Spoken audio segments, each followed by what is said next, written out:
Buenos días, buenas tardes. Ya sabéis que esto de buenos días o tarde depende de si habéis comido o no por las horas de emisión del programa. Y bienvenidos a una nueva edición de Alégrame el día con un servidor, Josep García. ¿Y de qué vamos a hablar hoy? Hoy vamos a hablar pues de algo que nos gusta mucho. Y curiosamente este que nos gusta mucho pues es un western. Un western que está de estreno en nuestros cines, un western magnífico a mi modo de ver, claro que puedo estar equivocado, pero yo creo que es magnífico.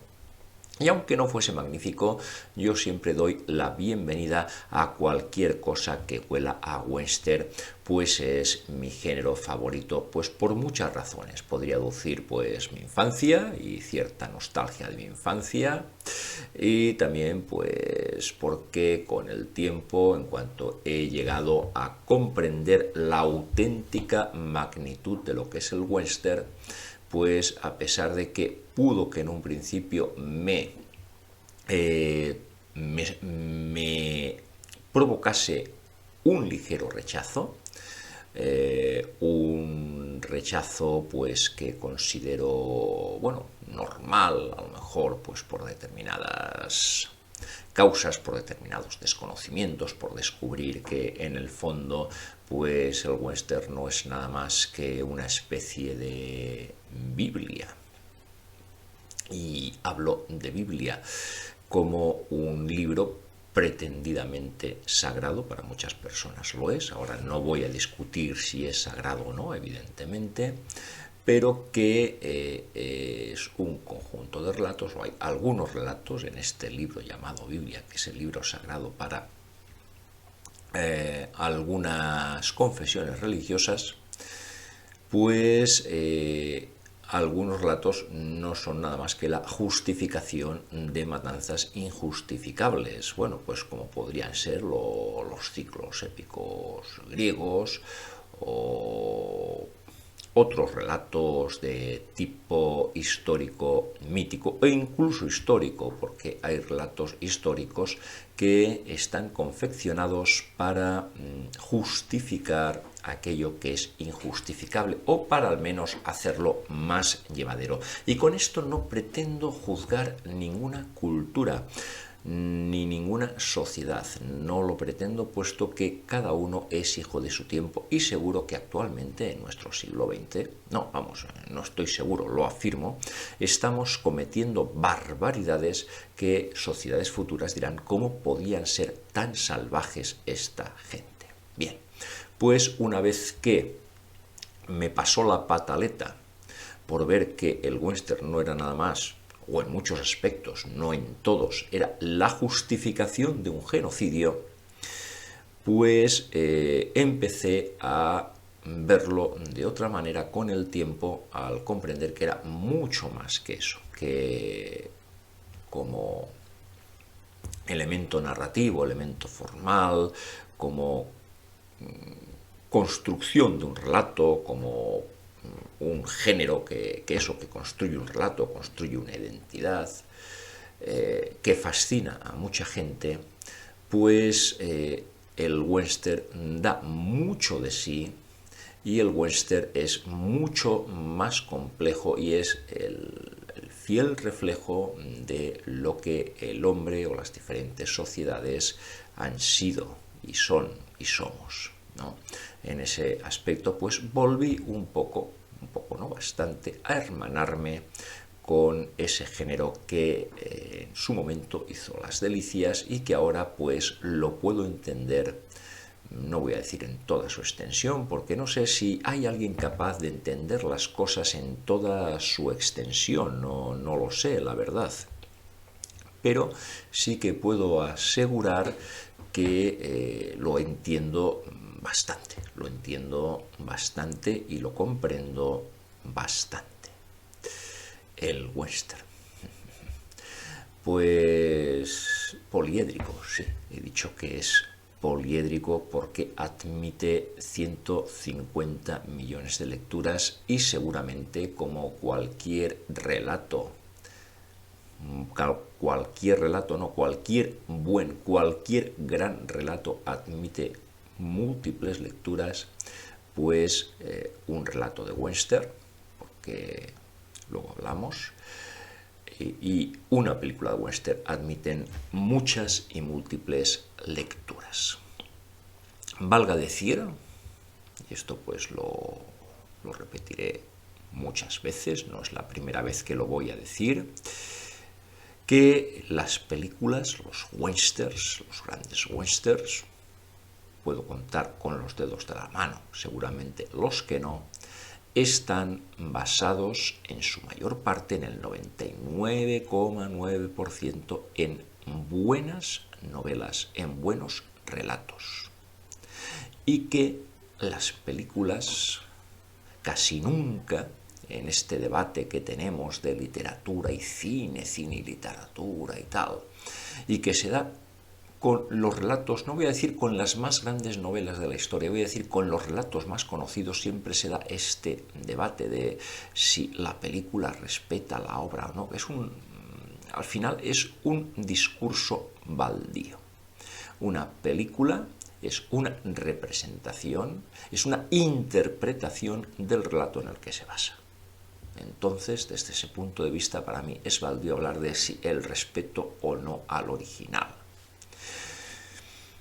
En todo esto, pues hay películas que se dedican a poner en imágenes bonitas y atractivas la novela. Cada uno es libre de hacer lo que quiera, y hay películas que hacen una reinterpretación de la novela.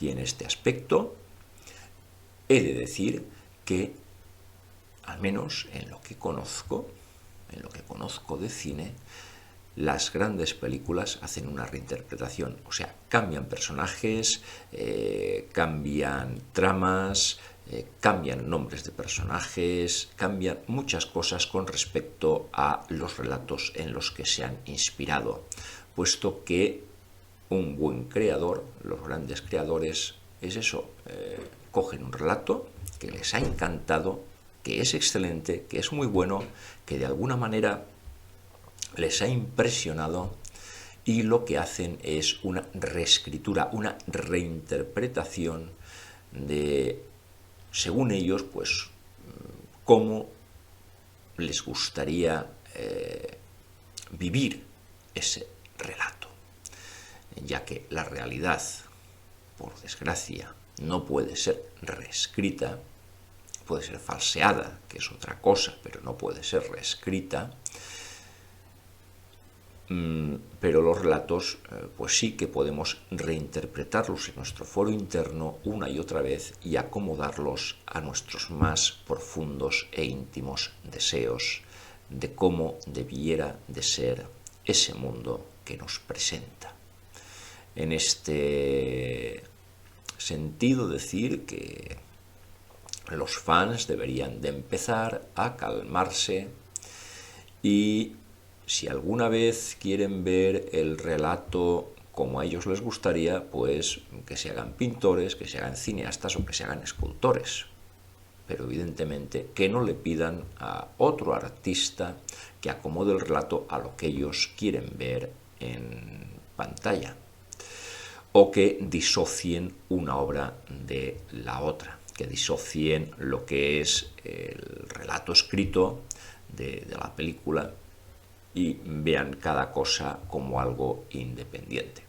Esto ya cada uno que siga la técnica que quiera para no enfurecerse con la perspectiva que el cineasta de turno da del relato, y entonces pues el amante de ese relato pues que no se sienta ofendido ante eso, ante ver cómo su relato imaginado, porque estamos hablando de relato imaginado, no estamos hablando de relato original. No, es que el original es que tal. Si te ciñes exactamente como lector, si te ciñes al relato original y a lo que es el relato original, es que tienes poca fantasía, es que no tienes espíritu. Porque si tienes espíritu, recreas en tu interior o imaginas el relato lo haces tuyo y lo imaginas como un relato interior y lo construyes en tu interior como tú quieres. Y evidentemente eso solamente tú lo puedes reflejar al mundo. El señor que coge el relato y lo pone en pantalla, pues refleja lo que él quiere o lo que algunas veces los que pagan o la sociedad le deja hacer. Que muchas veces hay que tener en cuenta esto, que muchas veces a veces la persona no hace lo que quiere, sino lo que la sociedad, lo que el que paga le deja.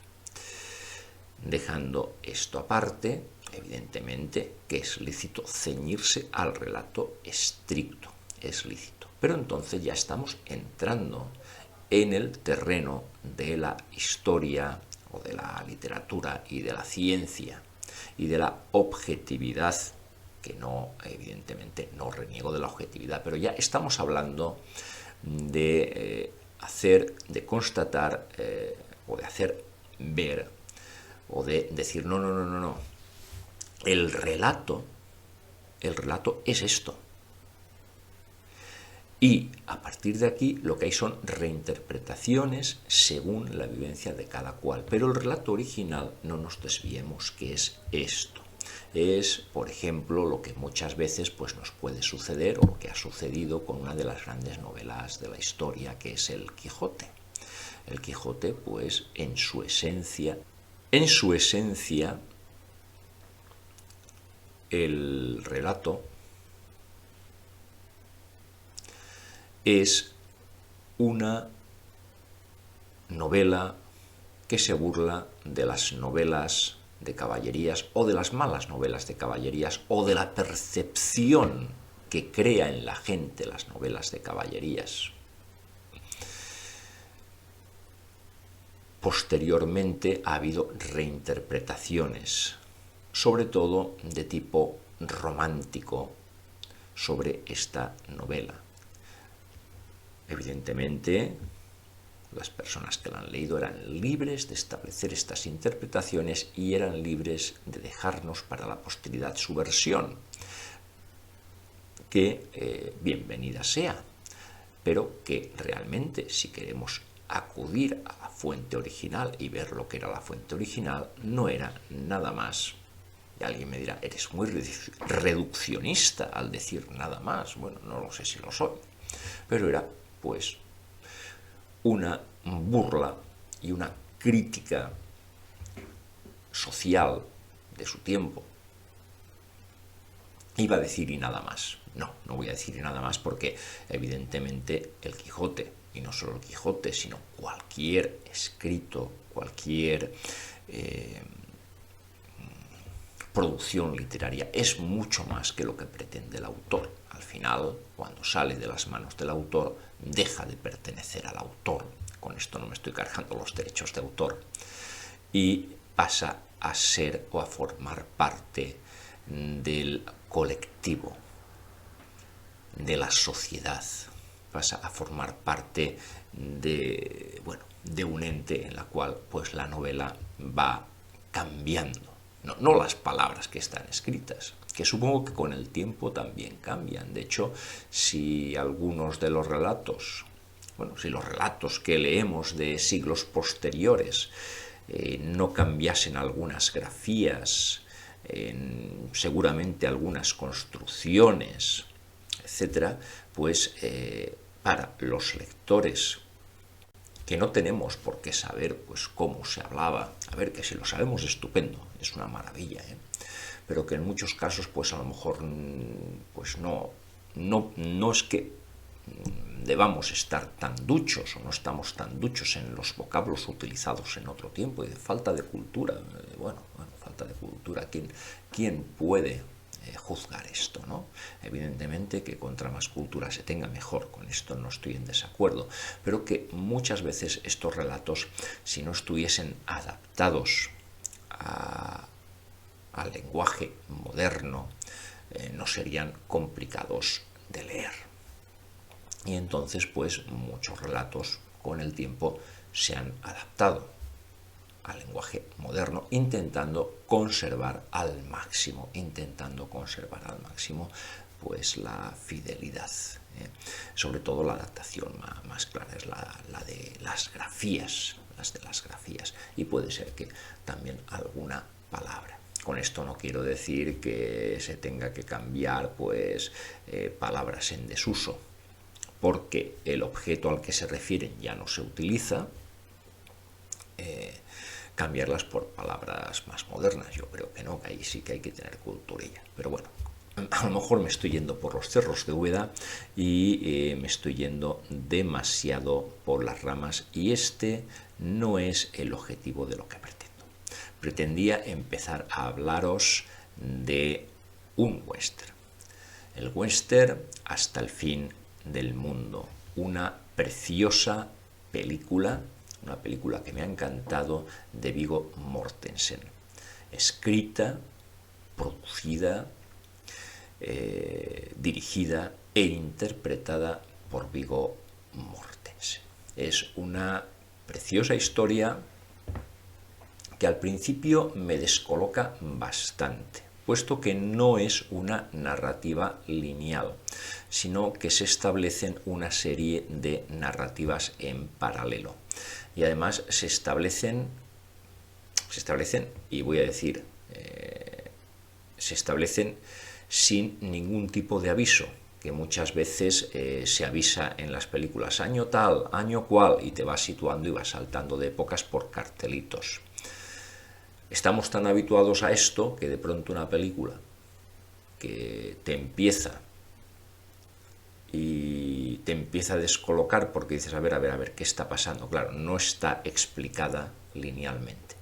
Y está explicada muchas veces con historias paralelas. Muchas veces no, toda la película está explicada en una historia paralela. Lo que pasa es que la película está tan bien construida y se entiende tan bien que el desconcierto del primer momento rápidamente entras en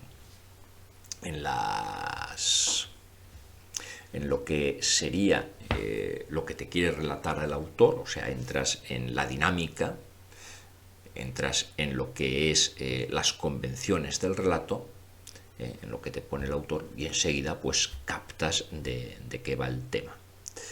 Entonces pues veis que es esto, es una historia pues no lineal, contada en paralelo con otras historias. Hay 2, 3 historias, más o menos todas entroncan o todas son ramas o afluentes de la historia principal, pero es eso, una historia montada en paralelo con otras historias que también están montadas en paralelo o que tienen que ver con esta historia. Y en definitiva te está haciendo una comparación, es una comparación, no está haciendo ningún tipo de metáfora, te establece una comparación entre unas vidas y otras. Y también está hablando, pues, bueno, es que está hablando de muchas cosas, de muchos temas. Está hablando, pues, de libertad, está hablando de derechos, está hablando de deber, de estupidez humana, de la felicidad. Está hablando de bastantes cosas el film. Un film aparentemente sencillo. La trama principal pues es la historia de una pareja que se encuentran bien, se enamoran y se van a vivir juntos. Una pareja en la que ambos son 2 tipos, un hombre y una mujer, completamente independientes y cada uno con una historia que arrastra. Pero ambos son completamente independientes. Viene la guerra civil, el hombre se va a la guerra y la mujer se queda sola en la casa, truncando una historia que acababa de empezar, para posteriormente, pues volver de la guerra y encontrarse pues con un hogar muy diferente al que había dejado, y que el desprendimiento, su decisión, la decisión de haberse ido a la guerra, su convencimiento de que hacía lo que debía, lo que era justo, lo que era bueno, lo que era honrado, lo que debía de hacer, pues todo eso le arrebata el hogar. O sea, el hogar no lo arrebata la guerra, que muchas veces vemos en muchas películas pues que las personas van a la guerra y la guerra les arrebata el hogar, No, en este caso no es la guerra lo que arrebata el hogar, en este caso es la honradez del individuo, el hacer lo que considera que es justo, o su obcecación con el deber, llamadlo como queráis. Eso es lo que, o sea, esa decisión que toma el individuo es lo que le arrebata la felicidad y es lo que le arrebata el hogar que había empezado a construir. Os digo esto y a partir de aquí cada uno cuando vea la película pues que vea lo que quiera en ella y que se guíe o no por estas palabras que yo estoy diciendo aquí. El film tiene bastantes referencias cinematográficas. Pensamos western, John Ford. Seguramente tiene referencias porque es imposible hacer un western sin ninguna referencia a John Ford, sea consciente o inconsciente. Y lo vamos a ver y a estudiar ahora. La película me ha parecido bastante bien interpretada, siempre con esa veracidad, con ese tono que da los personajes Viggo Mortensen, que es bastante veraz. A veces funciona y a veces no funciona. Cuidado, no siempre funciona lo que Viggo Mortensen hace. Lo que pasa que no se le puede negar, y yo no se lo voy a negar, evidentemente, pues que lo hace con total convencimiento y que lo hace bien. Lo que pasa es que hay momentos, o según el tipo de relato, pues a lo mejor no acaba de funcionar. Pero bueno, los relatos que elige suele funcionar su manera de actuar y su manera de ver. Lo hace sin afectación, con mucha sencillez. Es una película muy de imagen, con pocas palabras. Esto de las pocas palabras es muy importante porque seguramente las personas de aquellos territorios no eran precisamente las más cultas del mundo, aunque se ve que el personaje que interpreta a Viggo Mortensen tiene pues cierta cultura, de hecho lee y tiene libros, pero aún así es un personaje parco en palabras, seguramente por las circunstancias de la vida y por hasta dónde le ha llevado la vida. Es un personaje parco en palabras y es un personaje muy de su tiempo, un personaje que se encuentra inmerso en una relación, supongo que a lo mejor a la que no está acostumbrado, que es con una mujer que es su igual, que él empieza un proceso de acercamiento, de enamoramiento, típico de la época, típico de que el hombre, según los cánones de la época, ahora no se me entienda como que lo que estoy diciendo es lo que pienso, cuidado, según los cánones de la época, pues el hombre tiene cierta superioridad no sé si decir moral, pero bueno, que el hombre tiene una cierta superioridad sobre la mujer. Y se encuentra pues con eso, con una mujer que va a ser su igual. Y entonces él,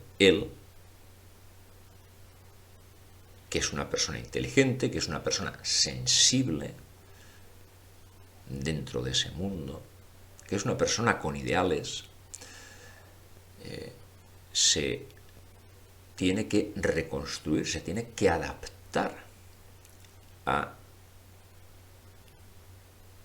eso con lo que se ha encontrado, a lo que está descubriendo, ¿no? Se tiene que adaptar a que aquella persona no es la persona a la que está protegiendo, no es la damisela a la que proteger, no es la damisela a la que le va a proporcionar un hogar, sino que es la persona con la que va a construir o que los dos juntos van a construir un hogar, o sea que es su igual, es una mujer resolutiva y es una mujer autosuficiente.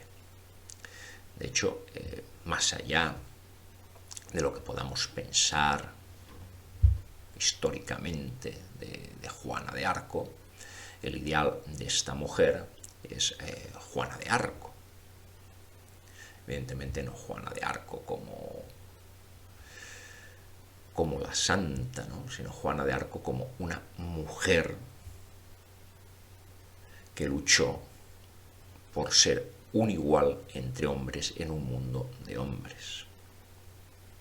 Pero esto la película no lo dice abiertamente. Esto es algo que debe deducir el espectador. Las películas muchas veces, las grandes películas abiertamente no dicen nada. Las grandes películas, y aquí la maestría de los grandes directores, es precisamente construir las imágenes, pues construirlas a través de imágenes. Y decir lo que han de decir con la imagen, con el sonido y con la actitud de los personajes. Lo primero que tengo que decir de este western, y además que emparenta con un western que vi hace poco, un western más antiguo de los años 50, del cual ya hablaré en su día, que es Una pistola solitaria. Lo primero que tengo que decir es que, claro, estamos acostumbrados en el western a ver como protagonistas a los personajes anglosajones, o posteriormente, con el andar del tiempo, estamos acostumbrados a ver a los indios como protagonistas. De tanto en tanto se mete o se da relieve, conforme más se acercan los tiempos al siglo XXI, pues por ejemplo hemos visto protagonistas en westerns de presupuesto a actores negros.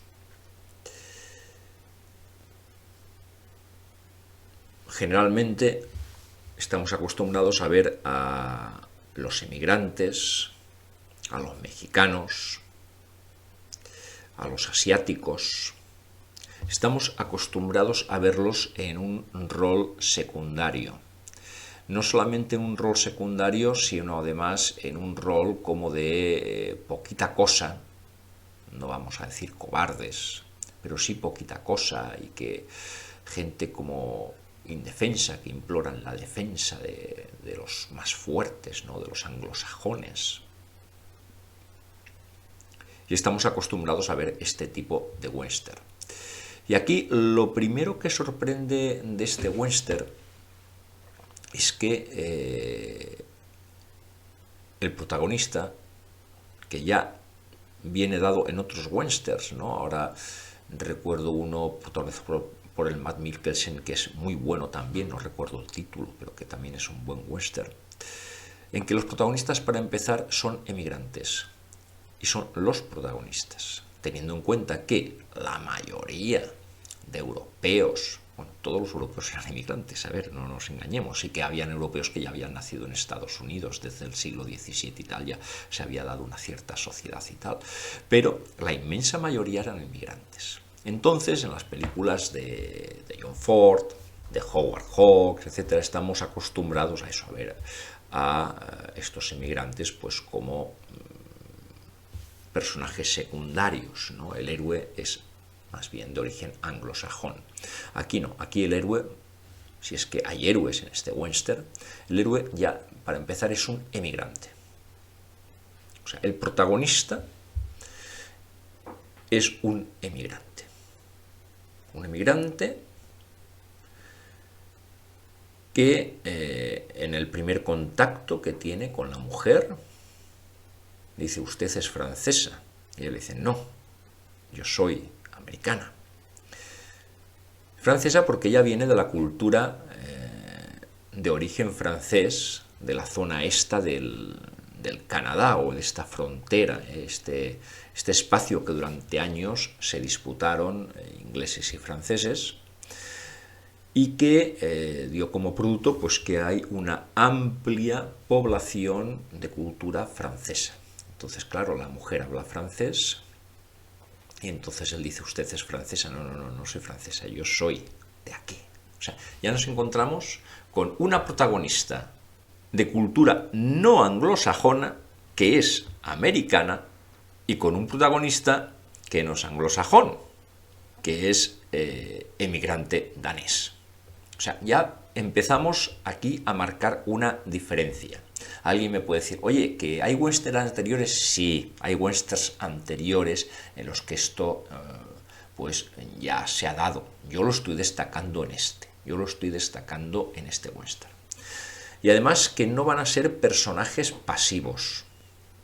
Van a ser personajes potentes y van a ser personajes protagonistas y van a ser personajes que no van a ser los típicos amedrentados que suele haber en todas las películas de este tipo, en los que no son de carácter anglosajón, es más, conforme el concepto que habitualmente se tiene de pureza étnica, pues va descendiendo. Y yo no digo que esté de acuerdo en este descenso, es lo que te muestra el cine, ¿no? Es lo que te muestra el cine el cine estadounidense, ¿no? Pues conforme desciende el concepto de pureza étnica, mexicanos, indios, negros, tal, los personajes son más cobardes, más traidores, más otra cosa. Esto incluso lo llegamos a ver, a lo mejor no a un nivel tan peyorativo, en un nivel tan peyorativo no lo vemos, pero sí que lo vemos en muy buenos westerns. En muy buenos westerns vemos que se dan estas tipologías. Ya digo, no tan despectiva y peyorativamente como en los malos westerns. Porque en el western hay de todo. Hay buenos westerns y hay malos westerns.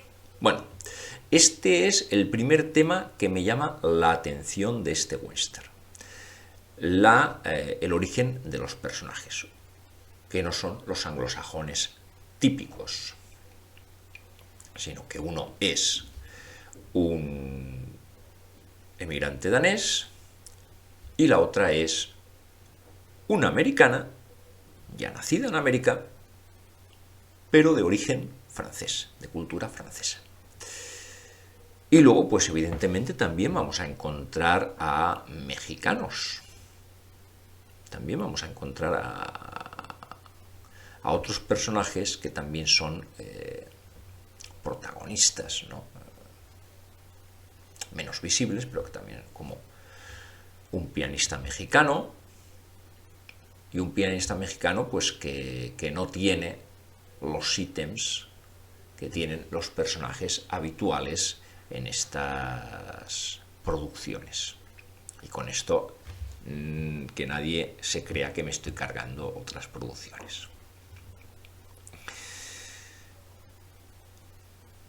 En cuanto a influencias de otras latitudes, de otros westerns, de otras historias, ¿no? Pues evidentemente decimos John Ford. Bueno, pues sí, encontramos la influencia, querida o no querida, esto ya no lo sé, de John Ford. La encontramos primero en el retrato del paisaje. O sea, los paisajes están maravillosos. O sea, lo que es la fusión de los paisajes con los personajes es una maravilla, que es algo digno del western. Y en este caso más del western fordiano. Hay otros westerns, por ejemplo, los westerns de Anthony Mann también tienen este retrato del paisaje. Howard Hawks no tanto, aunque tiene westerns exteriores, pero a Howard Hawks el paisaje como que muchas veces pues le da igual. Él hace películas de personajes y el paisaje para él no es nada más que una ambientación en muchos aspectos. Y evidentemente pues hay otros grandes directores, por ejemplo William Wyler también tiene algún western en que el paisaje es una maravilla, pero aquí pues Ford. ¿Ford es el único? No, hay otros grandes cineastas pues que también han sacado oro del paisaje. Hay otros grandes cineastas y otros grandes ejemplos. Y no tienen por qué ser cineastas westernianos. No tienen por qué ser específicamente cineastas westernianos, pero que hay otros grandes cineastas que han sacado oro. Otro tema fordiano, otra inspiración fordiana, es que el protagonista tiene un terrenito que al final, después de mucho recorrer América, todo esto se presupone. No sé si la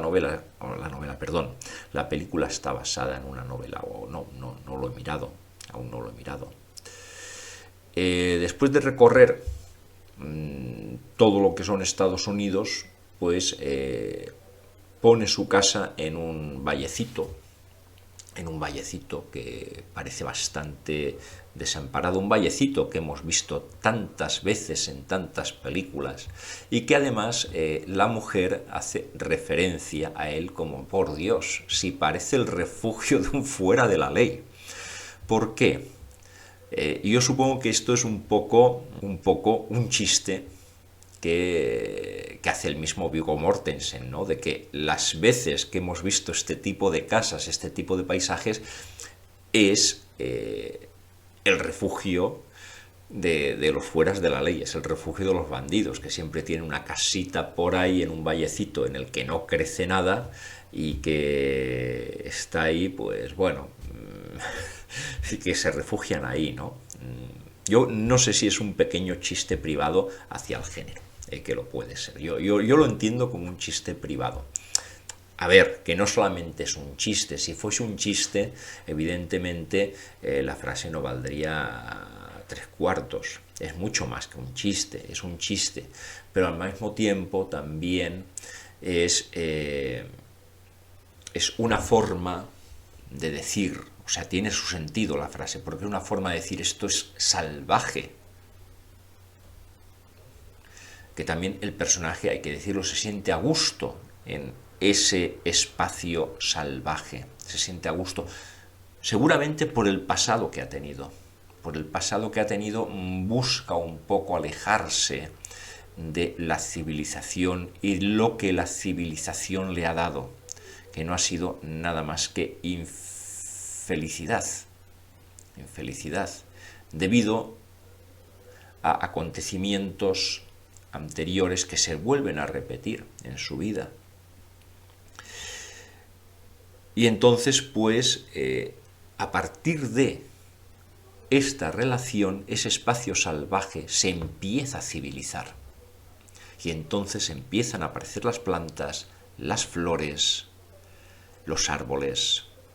O sea, tiene mucho sentido eso, además de ser un chiste. Tiene mucho sentido. O sea, es una frase que no está puesta ahí de cualquier manera. Está muy bien puesta. Y las plantas que planta. Cactus. Recordemos el hombre que mató a Liberty Balance, ese huertecito que tenía la señora allí, ¿no? O recordemos tantas otras películas en que les van con plantas al personaje para que pongan la tumba, esos huertecitos que aparecen en las películas de Ford muchas veces, pues aquí es lo que encontramos, que claro, planta y planta este tipo de plantas, que ya le dan un toque de civilización, pero entronca evidentemente, es esa referencia casi obligada en todo western a Ford. No sé si consciente o inconsciente. Aquí tendría que ser Viggo Mortensen el que dijese, oye, pues mira, lo he hecho a toda conciencia y sabiéndolo. Lo he hecho a pleno conocimiento de poner esto. Luego tenemos la presencia del mar en este western.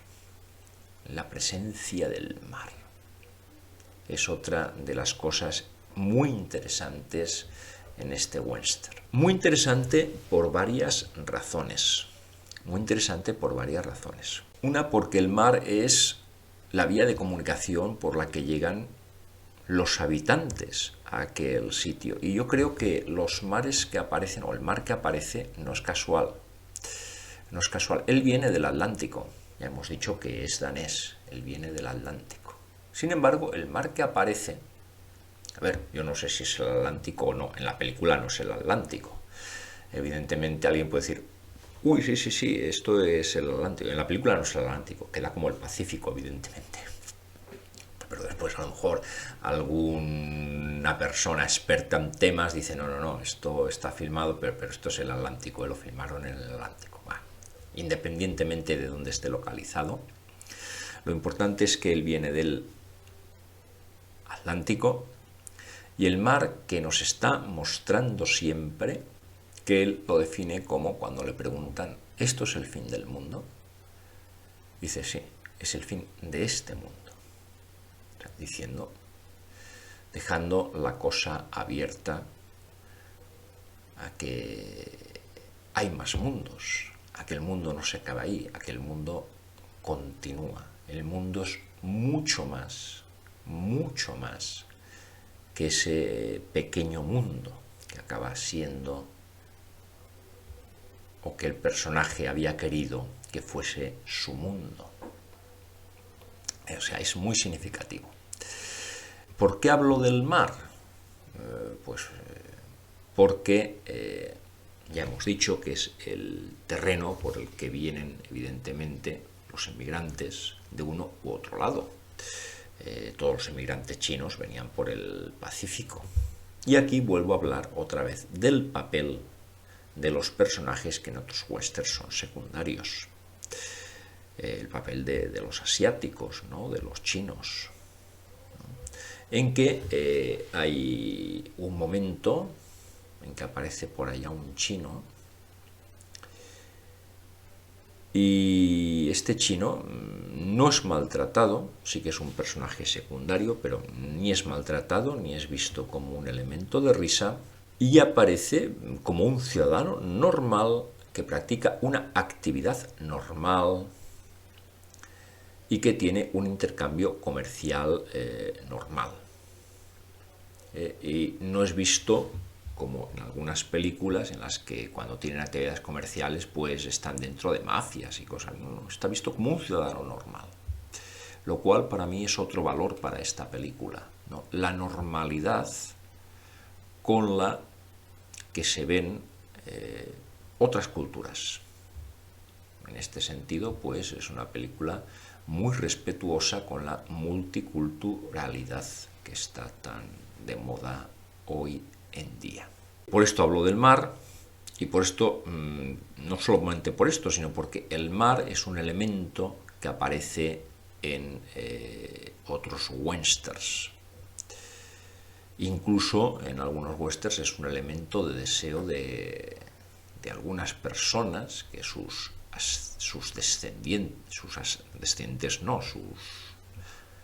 antecesores han venido por mar, pero sin embargo ellos nunca han visto el mar y llegan ante el mar y ven el mar, ¿no?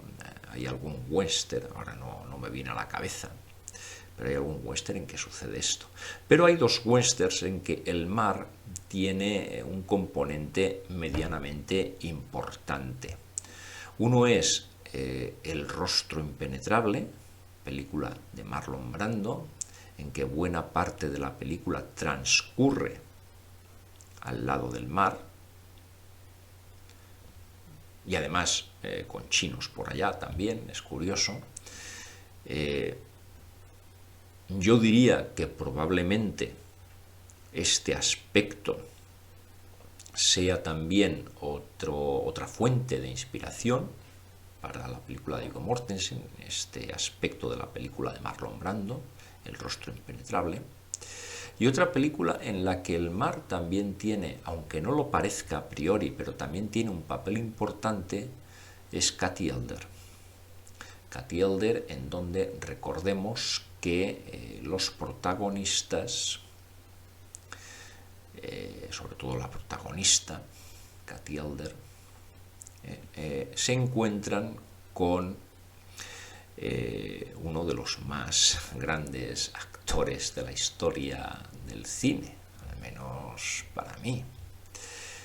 Ese actor que tantas veces interpretó a Drácula, Christopher Lee, un actor impresionante que hizo de todo. Y aquí pues es un fabricante de armas que vive al lado del mar. Y lo del mar no es casual, que viva al lado del mar, tampoco es casual. No vamos a entrar ahora en detalles de qué significa el que esté al lado del mar. Yo creo que son dos referencias para esta película, dos referencias que no solamente para este film, sino para cualquier film que saque el mar en territorio western, un film del oeste. Porque el mar, pues, ya hemos dicho, significa pues el fin de ese mundo, pero también el lugar, la vía de comunicación por la que llegan a ese mundo las personas que van a componer ese mundo, las personas que componen ese mundo. A partir de ahí también es un final muy abierto. Es un final muy abierto. Un final bastante abierto. En el que, pues, los protagonistas se quedan mirando el mar y lo único que se ve es el mar moviéndose, ¿no? El mar moviéndose con los títulos de crédito que van sucediéndose en la pantalla. Y el sonido del mar de fondo, una especie de elemento catárquico, curativo. No sé, cuando aparecen estos elementos en las películas, pues evidentemente tienen muchas interpretaciones, desde la catarsis, la curación, la sanación, la limpieza, o sencillamente nuevos horizontes, o como dice, el fin del mundo. Es un mundo contenido entre estos mares, es un mundo contenido. Y aquí se acaba todo, y aquí empieza todo, ¿no? Algo curioso que me ha llamado la atención en este film ha sido el atrezzo de los caballos, que además de llevar las riendas, llevaban en todo momento una cuerda alrededor del cuello. Viggo Mortensen, que le encanta, no sé, que intenta ser lo máximo detallista, realista en sus films, pues la verdad no sé qué función tenía esta otra cuerda que creo recordar, ahora tendría que repasar, pero creo recordar que es la primera vez que veo esto, el que además de las riendas lleven pues esta cuerda alrededor del cuello, cuerda que para que no vaya suelta la atan a la silla. Seguramente tiene una función.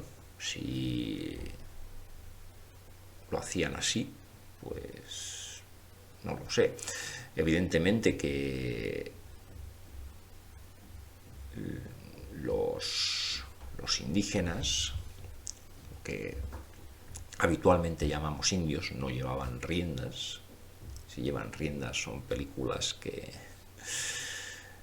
su sistema era precisamente con cuerdas, exactamente no sé cómo las ponían, supongo alrededor del cuello, imagino que no, porque no son funcionales para dirigir al caballo, pero sí que el sistema era otro para manejarlos, que era una cuerda que serían, a ver, se pueden llamar riendas porque eran lo que ellos utilizaban como riendas, pero que no era la misma fabricación que las riendas habituales que llevaban pues los vaqueros, los soldados, etc. Ellos hacían lo mismo, pero con otro tipo de elemento. Pero no lo sé, aquí no lo sé. Sencillamente decir que me ha sorprendido. Evidentemente, si alguien lo sabe, si alguien entiende del tema, pues que lo comente por aquí y diga, mira, pues ignorante, esto era por esto. Vamos a acabar ya a hablar de este film, un film que me parece, ya digo, magnífico, pues evidentemente refiriéndonos pues al equipo técnico y a los actores. Los actores, pues la mujer a la que me refiero, la protagonista es Vicky Krieps, que hace de Vivienne Lecoudy. El Viggo Mortensen hace de Holger Olsen. Solly McLeod, que hace de Weston Jeffries. Ray McKinnon, que hace de Yuche Blatchen, un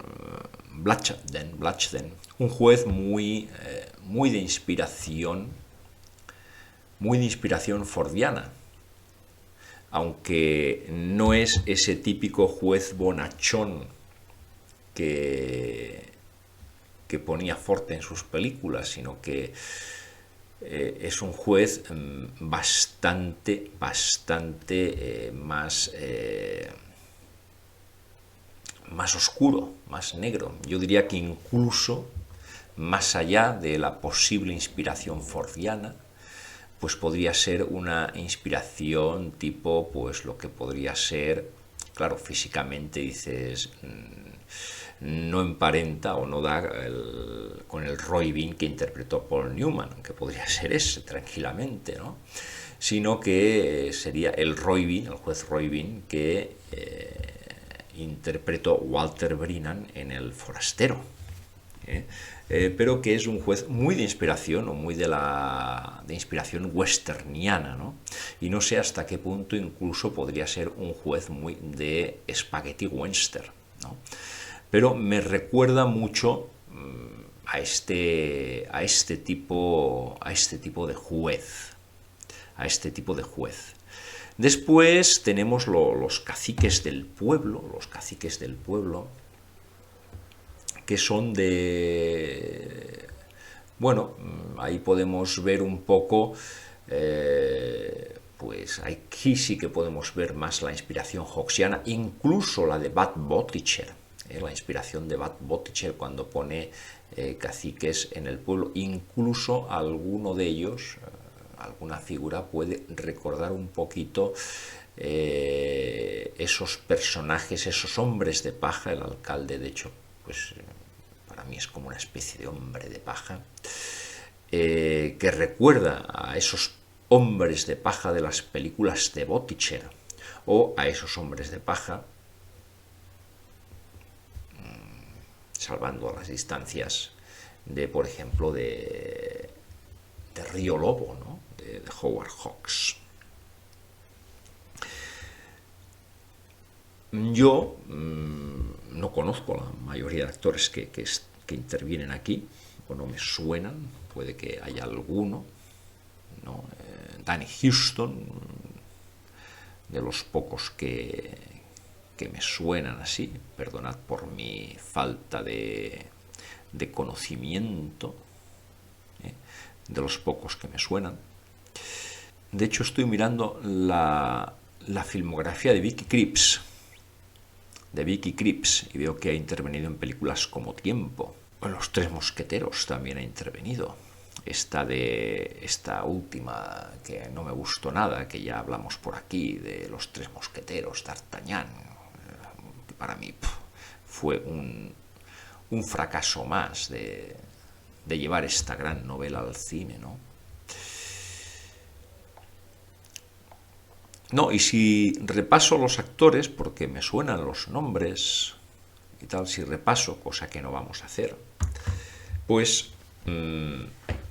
seguramente veríamos, mira, si este sale en tal película, esto me pasa muchas veces con muchos actores que dices, ostras, tal actor que ahora es famoso y tal, y no recuerdas que a lo mejor llevaba una larga trayectoria apareciendo en un montón de películas. Esto pasa muchas veces.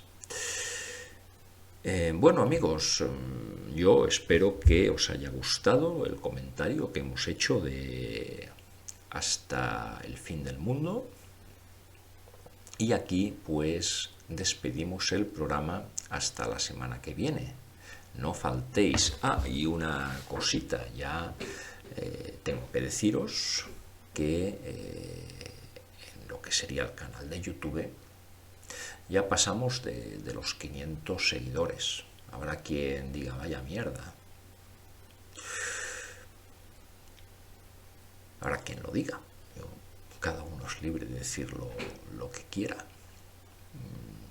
Yo creo que para mí está muy bien, para un canal que no pretende grandes cosas, solamente pretende pues, o en él pretendo hacer lo que me gusta.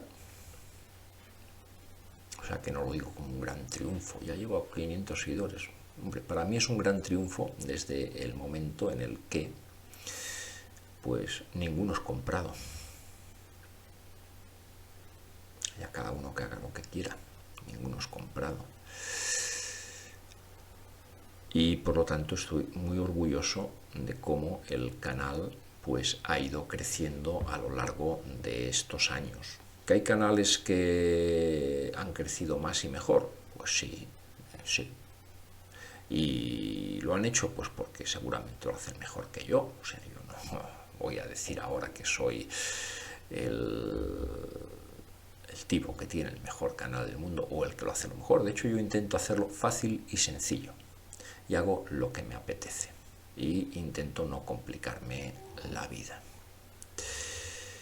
En este aspecto, pues os doy las gracias a todos los que me seguís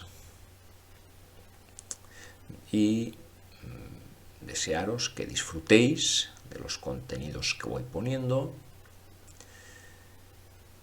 y un fuerte abrazo y hasta el próximo martes en Radio Despí, que es donde se ve